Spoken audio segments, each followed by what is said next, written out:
Hello, welcome to Latte Hour.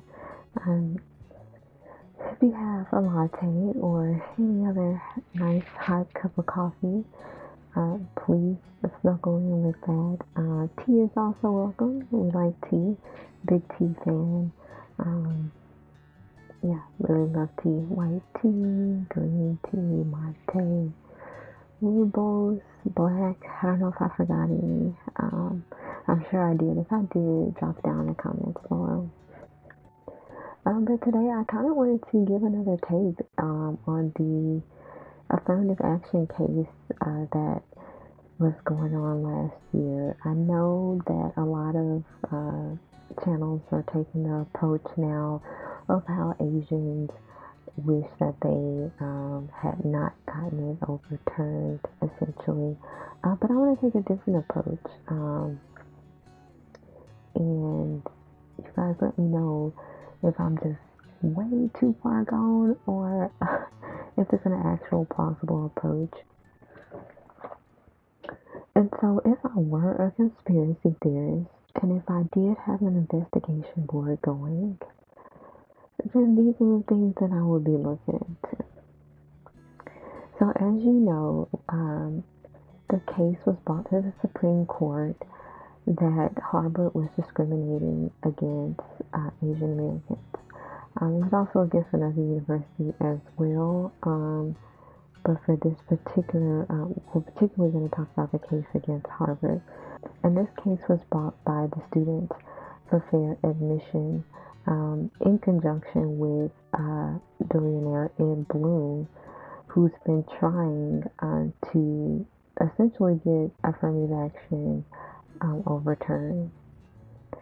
And so I found it really interesting. If you look into the Students for Fair Admission, they seem to be a predominantly Chinese American group that was started in 2014.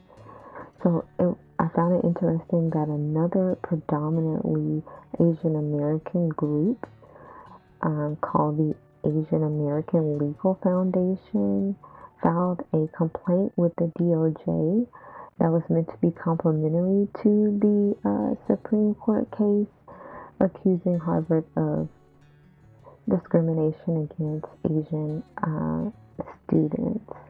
Now, to counter, other Asian American groups that are not predominantly Chinese American um, filed a brief.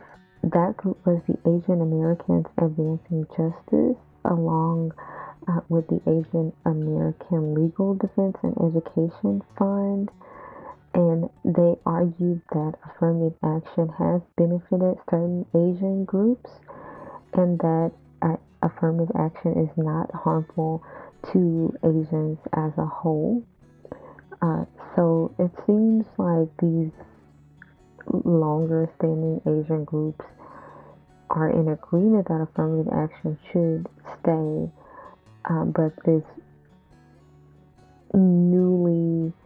almost newly formed Chinese American group is against affirmative action.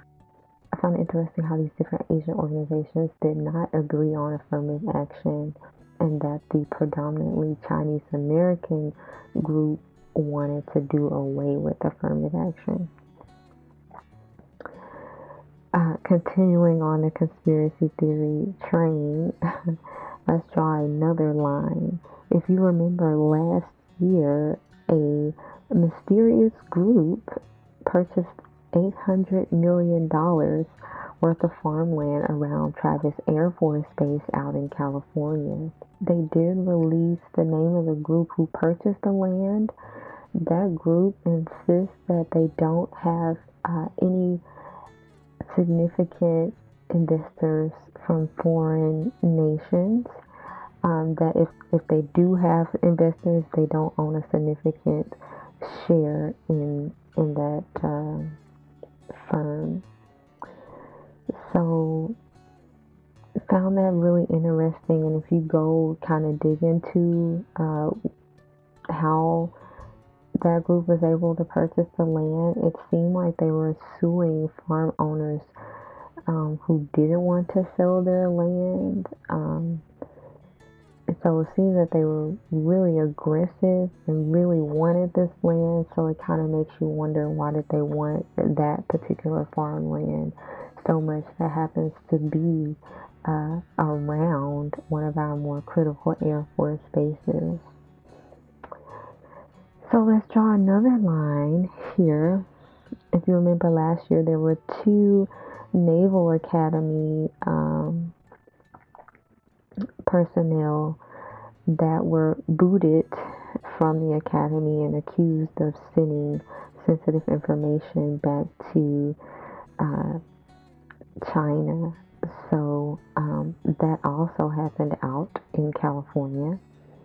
I'm not sure specifically where, but you can look that up for yourselves. If you find out, throw it in the comments below. Okay, so drawing another line, there was a secret biolab found in Reedley, I believe that's how that's pronounced, California last year. And the owner was found to be wanted in Canada for something, but what was even more interesting was that it was found that he received over $1 million from a bank, or over $1 million from banks in China, and it was unexplained on why he was receiving this money. If you all saw that story, you also know that the bio lab was filled with various dangerous pathogens that really need to be in a biosafety level controlled lab. If you know anything about that, there's different levels to the labs and different things you can carry in your lab according to the level.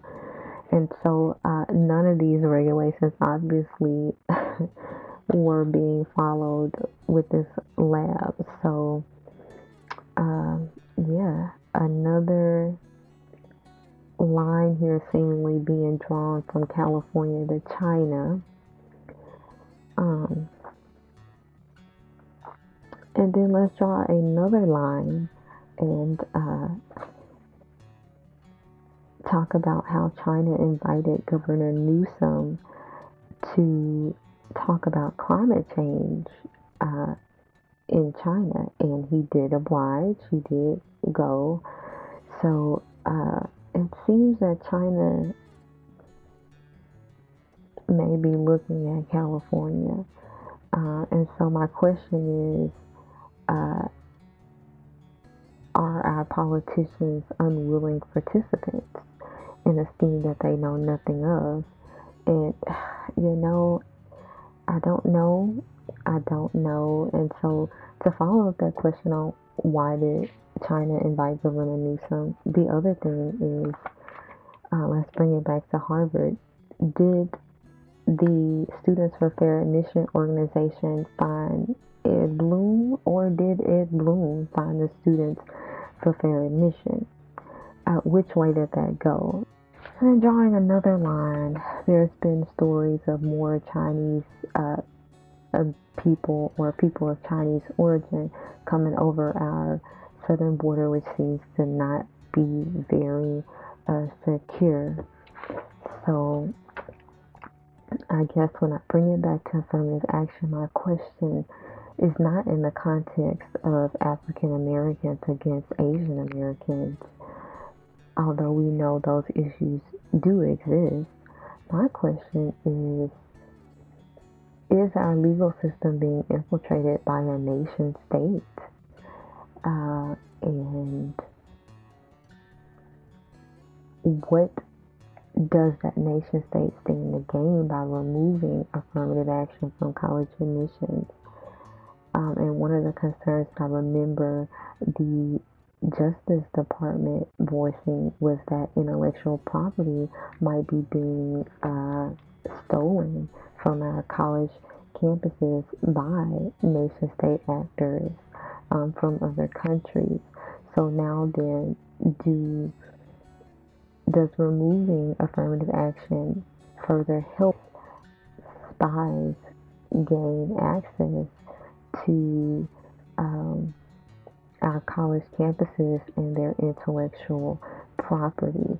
Is that the whole purpose? Is the purpose that they're perpetrating not really the purpose? Is my question. So if I were a conspiracy theorist, these are the lines that I would draw. These are the things that I would have on my investigative board. Let me know in the comments if this is possible, or is this just too far out for you to wrap your head around.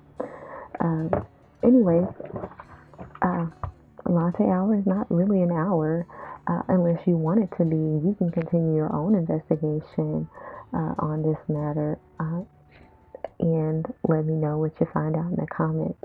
Until next time, guys, thanks so much, and enjoy the rest of your latte hour. Later.